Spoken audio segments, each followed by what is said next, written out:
Spanish Fork offensive tackle Aaron Dunn getting ready to announce his commitment live on the show. He ranks number 157 among all prospects nationally and 16th among all offensive linemen. We will hear from the four-star recruit in just minutes. And with that, I welcome you into 247 Sports Live. I'm Grace Remington. Thank you for being here with us as we inch closer and closer to the start of a new college football season. Please like this video and subscribe to the 247 Sports YouTube channel. Turn on those notifications so you never miss an update from us. Let's take a look at what's on tap for the show today.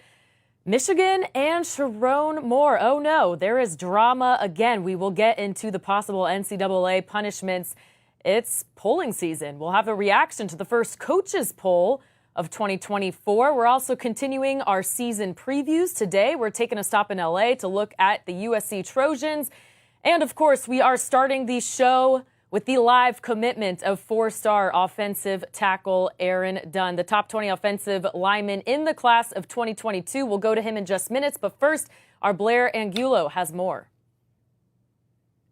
The stage is set for one of the top offensive linemen in the country to come off the board.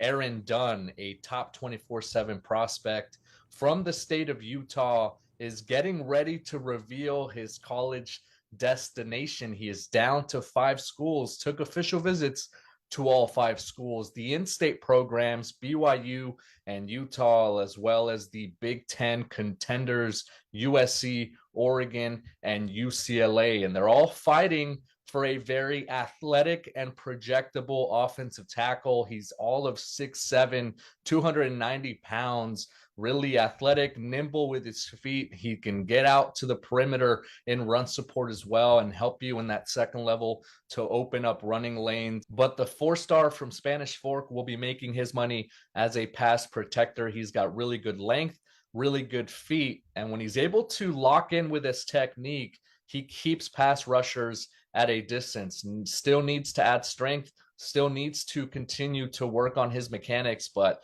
I think the potential is through the roof. And obviously it's why these programs, these 5 finalists, are in hot pursuit of Aaron Dunn. Thank you, Blair. Now let's go out to the man of the hour, Aaron Dunn, a top 20 offensive tackle in the class of 2025. Aaron, thank you for including us in part of your special day. I see 3 hats on the table, so tell us, what has this recruiting process been like for you? This recruiting process has been amazing. Everyone who has supported me for the past 4 years has been great. Every single coach that's reached out to me, who came and visited the school, came to practices, has really been a blessing. I see some important people next to you. Can you tell us who's joining you at the table today? It's my mom, Julie, my dad, Greg. They've been amazing towards me through this whole process, making sure I want to go where I want to go and not being biased. Great to hear it. Well, I'll give you the floor now. Please let us know where you'll be taking your talents for the next chapter of your playing career. First of all, I want to thank everyone around me, my whole family, and my parents especially. I want to thank God as well for putting me in this place. With that being said, for the next 3-4 years, I'll be taking my talents to the University of Utah.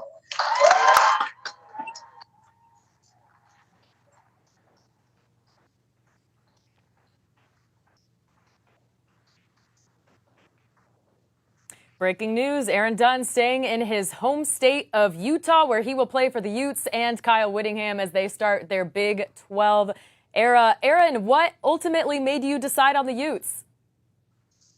Staying close to home was definitely important for me. Coach Whittingham, Coach Harding, they really did a good job at recruiting me, making me feel part of their family.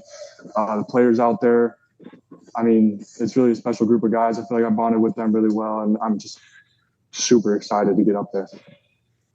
For Utes fans who are watching who maybe haven't seen your tape yet before, what's your message to them? I'm going to give it everything I got. Love to hear it. Well, Aaron, thanks so much for joining us. Many congratulations, and we'll be excited to follow you in this next chapter. Thank you, Chris. All right, so Utah adds a second offensive tackle to its 2025 class with Aaron Dunn. The Utes now jumping into the top 50 of the recruiting rankings with a 17th commit. Dunn, also the second four-star prospect to join that class. The Utes adding some size on the line of scrimmage, with Dunn standing at over 6'7" and 290 pounds. Let's bring in our national recruiting analyst, Greg Biggins, who has scouted Aaron Dunn. Greg, what are the Utes getting in this prospect? Yeah, first off, I have to show the Utes some love with my No, we had a chance to see Aaron live and up close back in June at the Under Armour Next camp and really liked him a lot. Ironically, like Blair kind of mentioned, did a good job there. He's 6'8", he's 290, but he's an athlete. And he was taking reps at tackle, which is his natural position, but also kind of slid inside and took some reps at guard and even at center. You don't see a lot of guys with that kind of length, and he's got a lot of length, 80-inch wingspan, but just the way he can move around, and love the positional versatility. I think next level, probably maybe a right tackle. But again, he's got that wide base. He could play guard if needed. Basketball background, which we love. That multi-sport athleticism really shows up basketball-wise, 17 points a game, 6 rebounds. So good all-around athlete with a ton of upside. Needs to get bigger, stronger, continue to work on quickness and feet. But looks like an NFL guy for me. I think is going to be a multi-year starter for Utah. A huge pickup for them. And a guy, like I said, with a very high ceiling, and a guy I think can play on Sundays someday. There were a couple heavyweights in this recruiting battle, Oregon, USC, UCLA. What does it mean for Utah to keep this commitment in his home state? I mean, it's huge because you mentioned heavyweights and Oregon right now. I would say, you can kind of mention them with Ohio State and Bama in terms of just how hard they are to beat in a head-to-head battle. USC also another school with traditional power, and those were the final 3 for Aaron. So for Utah, to be able to keep him in state is huge. I think Utah is very underrated as a state. We've been out there a lot over the last 4 or 5 years, and those top 5 or 6 players from Utah stack up well with any top 5 players from the West Coast, including California. So for Utah, again, it's kind of a cliche. You want to build that fence, right? Jerome Miles right now is the number 1 player in state. I think Utah is doing pretty well with him. So if Utah bringing in Aaron Dunn, if they can kind of match this class with a Jerome Miles, who's a top 32 player for us, an elite wide receiver. Utah, I like their future. I love what they're going. Already, an annual 10-win program, but I think they're a playoff team if they continue to recruit the way they are right now. All right, Utah adding a 17th commit to the class with Aaron Dunn, and Greg Biggins with the latest. Thank you, Greg. Also appreciate the Utah swag there. For more from Greg and the rest of our great team here at 247 Sports, subscribe to our YouTube channel. Turn on those notifications so you never miss a show. Not only are we Commitment HQ, we have analysis, breaking news, everything you need to get ready for this college football season. Well, USC had college football playoff hopes in 2023 as it returned Heisman winner Caleb Williams and one of the best offensive minds in the country in Lincoln Riley. However, the defense letting up almost 35 points a game is ultimately what led to the Trojans' undoing. Now USC has enough talent and coaching acumen to be a fringe contender in the expanded playoff, but with a transition at quarterback and a transition to the Big Ten, how much improvement will that defense make? Let's take a look at last year's results. USC started off strong with 6 straight wins, but once that competition got stiffer, well, they ended the regular season on a 1-5 skid, going 0-4 against ranked competition. So let's bring in our top USC expert. That is Ryan Abraham of USCFootball.com. Ryan, obviously the big storyline here is USC moving from the Pac-12 to the Big Ten. Lincoln Riley taking an interesting approach at Big Ten Media Days, kind of playing the underdog role. What do you think about that, and what actually is the biggest hurdle for the Trojans this year? Yeah, I think he's trying to, embrace being the underdog going into it when you have big dogs like Ohio State and Penn State and Michigan already in that conference. But I feel like he knew going into it that it's going to be a stylistic change as far as USC football goes, going from the Pac-10 to the Big Ten, Pac-12 to the Big Ten, and adding about 1,400 pounds of muscle over the offseason for his team. They really are trying to bulk up and just be a bigger, stronger team heading into Big Ten play. And I think that's what's going to take. You've seen other teams make the transitions like Nebraska and Maryland and even Penn State back in the day. And it's a different kind of brand of football. And I think it's something that USC is going to have to embrace and try to be tougher and a more physical team. That's what they've been trying to work on throughout this offseason, getting ready for Big Ten play. Some might say the defensive product kind of wasted the Caleb Williams year. They're going through a makeover this offseason, bringing in D'Anton Lynn from UCLA. What can we expect from the defense this year? Yeah, I think if you put the 2022 season with Caleb Williams in year 2, maybe it'd feel different. But yes, there were so many expectations last year, like you'd mentioned in the opening, and it was sort of wasted because you were giving up so many points on the defensive side of the ball. What they saw from D'Anton Lynn is someone coming in from the NFL, from the Baltimore Ravens, and a lot of times it's hard to make a transition as like a coordinator from the NFL to college. But he did a really nice job. You have limited time with the players. He came up with a system that was easy to digest and didn't look all that simple for opposing offenses. It looked more complicated, but it was easy for the players to sort of take it in and be able to run and play fast out there and not think as much. And that was USC's biggest problem the last couple of years. You would see the middle linebacker like looking at his wristband as the play was snapping, and there was a lot of confusion for this USC defense the last couple of years. So they're hoping the way he turned things around at UCLA, he's going to be able to do the same thing at USC. They upgraded the talent, especially in the back seven, where they got a lot deeper at linebacker and in the secondary. So they're hoping that with those additions in the back seven and also the schematic advantage they think they're going to have with D'Anton Lynn, they can get a lot better on defense.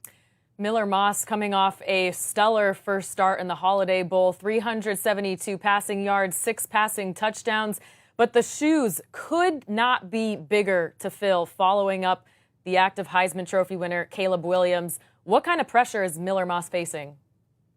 I think there's a lot of pressure on him, but, he's someone that embraces it. He's, one of those kids that grew up in Southern California and always wanted to be a Trojan, and even in his backup role had won over the locker room. There's just a lot of teammates that are just have his back.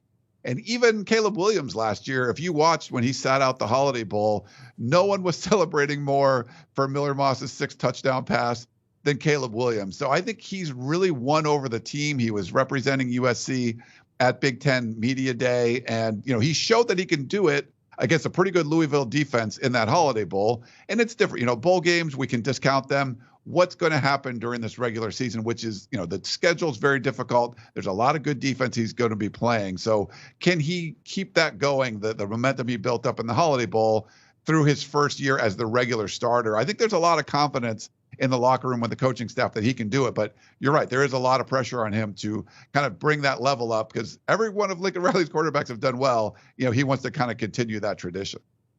USC entering this season with a top 20 transfer portal class and a top 20 recruiting class. Who are some new faces you think could make an impact? I think we're mostly looking on the transfer side as far as impact stuff goes. Probably one guy on offense, Woody Marks, coming in from Mississippi State. He compares himself to a Reggie Bush guy.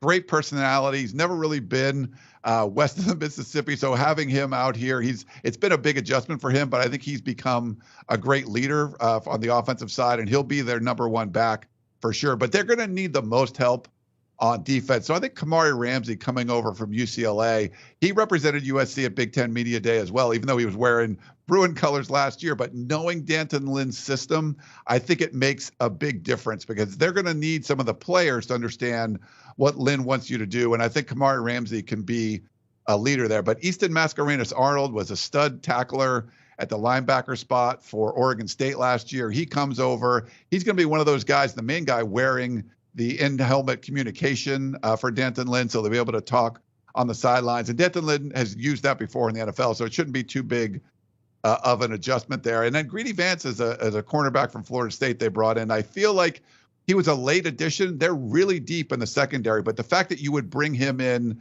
that late in the process, you think he's going to come in and be able to make a big impact. So I think some of those are going to be some of the new impact guys, all from the transfer portal, but they need the help there. To get that, especially to get that defense up to speed. With the move to the Big Ten comes one of the toughest schedules in the country, and the Trojans can't even start slow because they get LSU week 1. So when you look at this schedule, where are the make and break spots for the Trojans this season? Yeah, Grace, a lot of brand names on that schedule. I'm not going to go, LSU, at Michigan, Notre Dame in the Coliseum. Those are like, they could lose those 3 games and win the rest and still make the college football playoff. I'm looking at that early matchup in the Coliseum against Wisconsin. Like, that's, this big Big Ten brand. When they come into the Coliseum, what are they going to look like? How's that team going to perform? Penn State too. Outside of those big 3, I think that Penn State game is probably going to be the toughest. I mean, they're a team that could have made the playoffs if it was a 12-team playoff for the last several years. So they're one of those teams that just couldn't get over the Michigan, Ohio State hump. Can USC be a thorn in their side like Ohio State and Michigan has been? And then for road games, the Michigan game is the toughest one.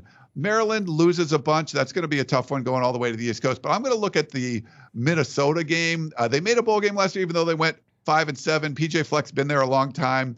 But I feel like that's going to be one of those road tests where it's maybe not the best offensive team, but they're going to hit you in the mouth. It's going to be, a lot of line play is going to decide that game. How do you do going into Minnesota and win that one? So those are the 3 games I'm going to pick. If they look good in those games and they maybe win 1 or 2 of the really tough ones, they should be in for a good season. But those are, I think, are the make or break games, I think, for USC, Grace.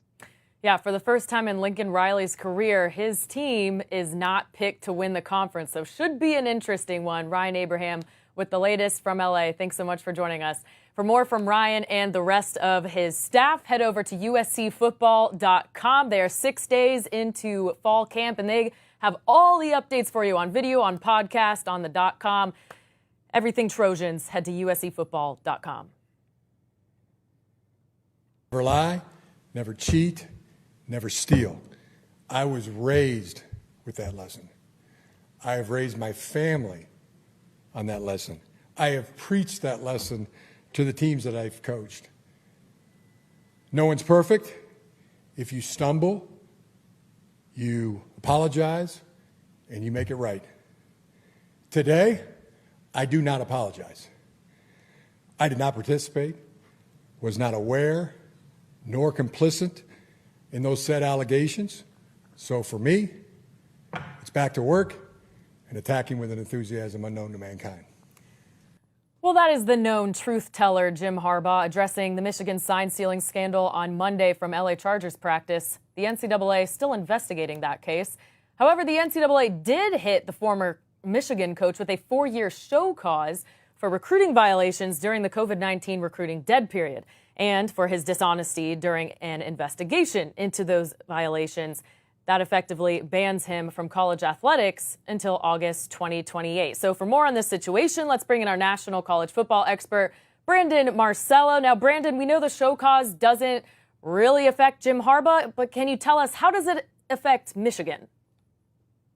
Not so much it affects Michigan right now, because as we remember, back in April, there are already some other penalties that were levied against Michigan that they agreed to. They had a 3-year probation. They've been fined $5,000. In addition to 1% of their football budget, which is going to be more possibly, and then some recruiting sanctions.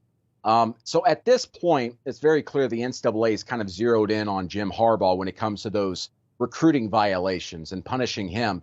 And I think there's some precedent set here previously with some previous coaches in other sports. Look at basketball, for example, all those years ago when Bruce Pearl was given a 3-year show cause at Tennessee. It wasn't necessarily that he was hosting a cookout and a barbecue. It was that he lied to investigators and misled them, and that led them to give him a 3-year show cause. So similar in style here with Harbaugh. They thought he was being dishonest, was misleading them and lying to them. So they gave him a 4-year show cause. So the only way this impacts Michigan is if for some reason they decide they want to hire Jim Harbaugh once again from the Los Angeles Chargers within the next 4 years. And that's just not likely to happen. So his replacement, Sharon Moore, facing allegations of his own for deleting texts with Connor Stallions, who helped them steal signs, allegedly. So what impact could this have on Sharon Moore now?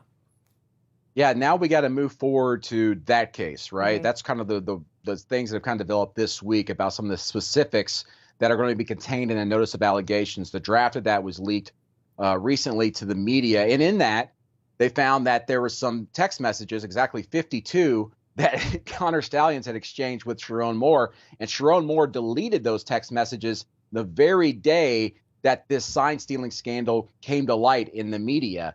So that's a big uh-oh, right? Well, remember this. Sharon Moore has been cooperating with the NCAA and, in fact, has turned over those messages. They've recovered them and turned those over to the NCAA. So the big thing here that I'm really picking up is that there's two people in the two separate cases that have not been cooperating for that very much. That was Jim Harbaugh, who was just hit hard by the NCAA, and again might be hit with further penalties contained within this Connor Stalions case. But also Connor Stalions himself, he has not cooperated at all, hasn't even talked to the NCAA throughout all of this. So those two people have kind of put themselves on islands and have been in the target of the NCAA's enforcement committee. Sharon Moore, based off everything I've heard and everything that's been reported, has been cooperating. So that puts him in a good spot. But does that set him aside from potential further suspensions? No. Remember last year he was suspended for one game himself in that first penalty tied to the recruiting violations. Going forward, he could very well face further suspension tied to the Connor Stalions case, depending on what was in those text messages between him and Connor Stalions. We don't know. Was he complicit in this? Did he know full well that Connor Stalions was going to other facilities and stealing signals from other teams? That's the big question, and something that the NCAA has yet to reveal. Well, the sign stealing scandal has been entertaining, watching it playing out on social media. Now we'll get to watch it even further on the big screen with Netflix turning it into a documentary. It'll be the first time we've heard from Connor Stalions. As you mentioned, he hasn't been cooperating with the NCAA. So what do you think we can learn from this upcoming doc? Everything potentially, but it's just about how forthcoming he's going to be and also whether you could trust what he says exactly. But I will say this, based off on the very brief previous statements that his lawyer has released late in 2023, he's very much seemed to kind of become the patsy of all this. He has sacrificed himself in a lot of ways, saying, hey, Jim Harbaugh didn't know anything about this. I was kind of acting on my own. I had my own little system. I was doing all these things. So it'll be interesting to see if he sticks to that story in this Netflix documentary. And also, for that matter, as a reporter myself, how much the people asking questions of this documentary are pressing him and asking him some pertinent questions. Because, as you know, a documentary is a little bit different. I'm sure Connor Stalions was probably paid to be in this documentary, which is why he's doing it. But I wonder how much they're actually going to push him on all this, and including some other things, some wild things out there. They reported 500-page manifesto that he had for the future of Michigan football. This guy was obsessed with becoming the next head coach for Michigan football, him and some friends. Was he someone that was just kind of had a wild hair and was out there doing all these crazy things that no one really had any idea about, or they kind of knew and they just kind of blocked it aside and said, don't involve us? It's going to be fascinating to see if they can connect the dots there in this Netflix documentary later in August. Yeah, the one quote they showed in that teaser where he said, if I'm the bad guy, then everyone in college football is the bad guy. Could be some pretty juicy tea there. All right, so Michigan now facing 2 infractions in a short amount of time. What potential penalties could the NCAA actually place on them now? I do not expect them to punish Michigan as a program all that much further than what they've already done in the unrelated case with recruiting violations. I know a lot of people are wondering, are they going to strip the national title away from Michigan?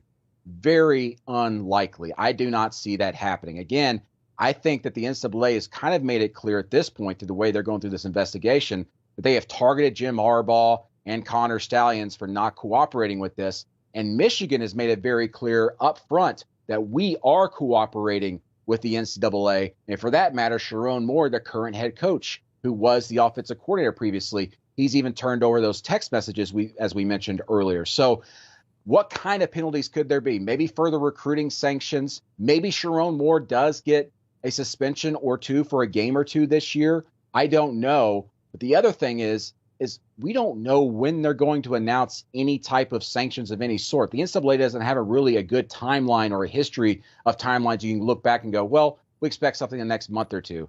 It could be another year. Who knows? But as of right now, I'm not expecting severe penalties to be levied toward Michigan for this.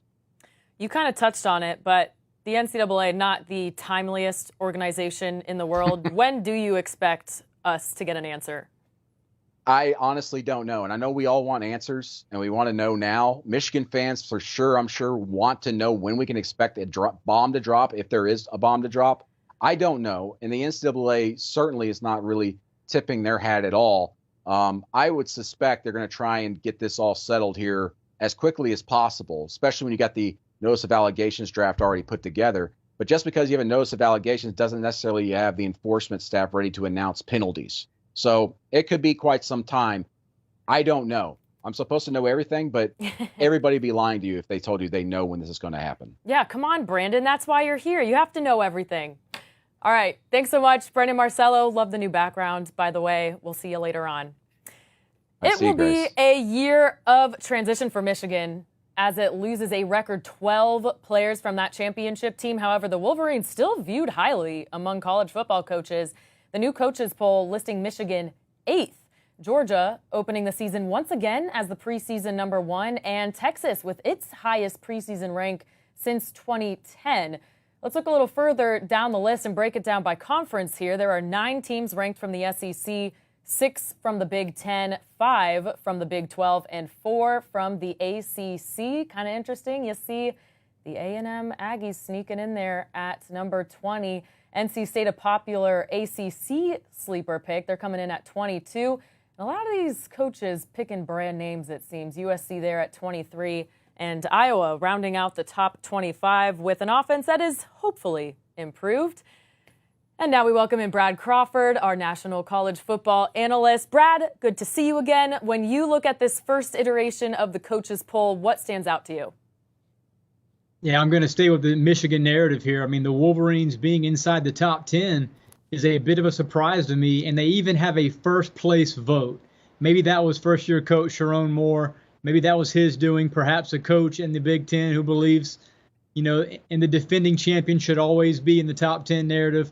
But I don't consider Michigan to be a serious playoff championship threat this fall. This NCAA investigation cloud is going to be an obvious distraction.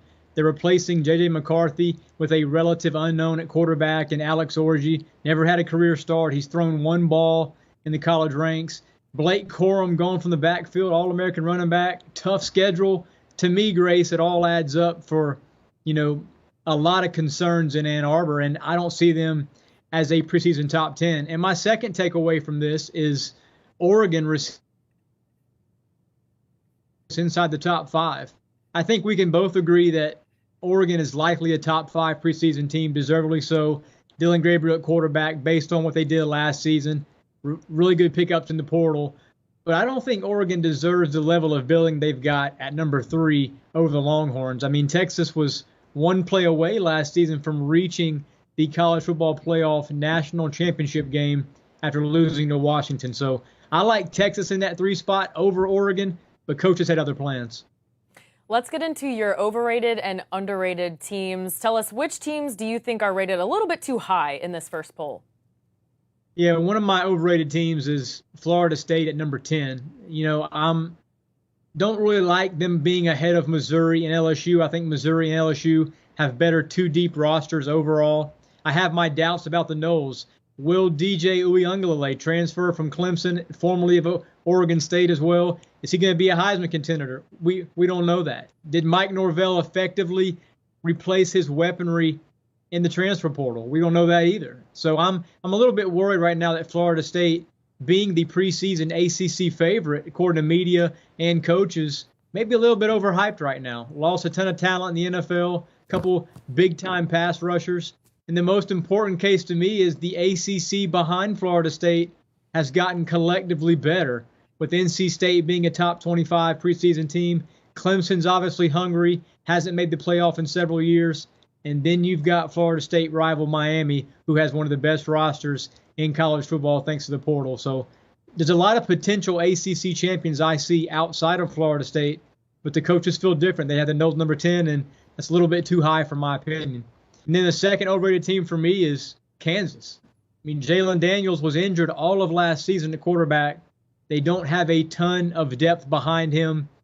Former quarterback Bean is now in the NFL with the Colts, so they lose that quality quarterback too.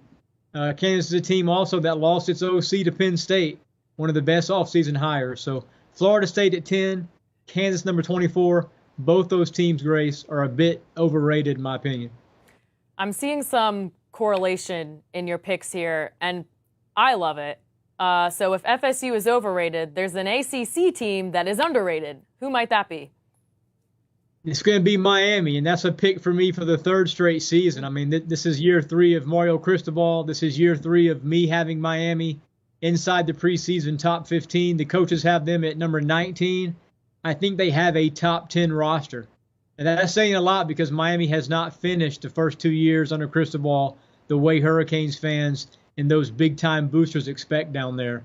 But this is going to be the year, I think, that Miami makes it to the ACC championship game and shows that preseason number 19 ranking is a little bit underrated right now. Cam Ward in the portal, huge acquisition. Damian Martinez, 1,200-yard running back from Oregon State. They got him after spring. No team in college football, besides maybe Oregon, spent more on talent in the portal. So Miami's a team that I find underrated. And my second most underrated team is Tennessee. There's 5 or 6 SEC teams, Grace, that we've talked about all offseason since January, and especially this summer, and Tennessee has not been one of them. Get used to the pronunciation of Nico Iamaleava this season. Iamaleava, freshman quarterback. He's going to be a star in the SEC. I think Tennessee's schedule sets up for success. If they can beat NC State and Oklahoma in September and start off 4-0, we're talking about a team that rises from number 15 to probably inside the top 5. Team that can certainly get to the playoffs. Hey, I'm just going to call him Nico. I'm glad you're pronouncing it, not me. But yes, we will take heed. We will start practicing. Looking at this poll, there is not a single group of 5 school on it, but there is one that you are eyeing that you think could be a actual playoff contender. Who might that be? Yeah, where is Liberty in the preseason rankings? I mean, they bring back most of a team that finished unbeaten the regular season last year. I know Bo Nix and Oregon throttled them out in the Fiesta Bowl, but that was many months ago, and this team is ready to go undefeated again. Jamie Chadwell back for another season. Caden Salter at quarterback. They've got workhorse, really speedy running backs, really the most underrated backfield in college football. Scored a lot of points there with Willie Corn calling the offense. So I like Liberty. I mean, the schedule is possibly the easiest in the G5 ranks. And some of the other teams like Boise State, they've got to go to Oregon. You know, you've got Tulane playing in a tough conference. So if Liberty goes 12-0 again, wins their conference title game, I don't see how the selection committee can keep the Flames out of that expanded playoff. Yeah, Liberty right now, the runaway favorite to win Conference USA according to odds makers at -195. Brad Crawford, thank you. All right, and for more of Brad's work and work from the rest of our team, head over to 247sports.com. We got your wall-to-wall team coverage, recruiting rankings, transfer portal updates, every single thing you need to be the smartest person at the office water cooler this college football season. All right, that's going to do it for us. Another great episode of 247 Sports Live. I'm Grace Remington. Thank you for watching. Please like this video on your way out and subscribe to the YouTube channel. Turn on those notifications so you never miss an update for us. Have a good night.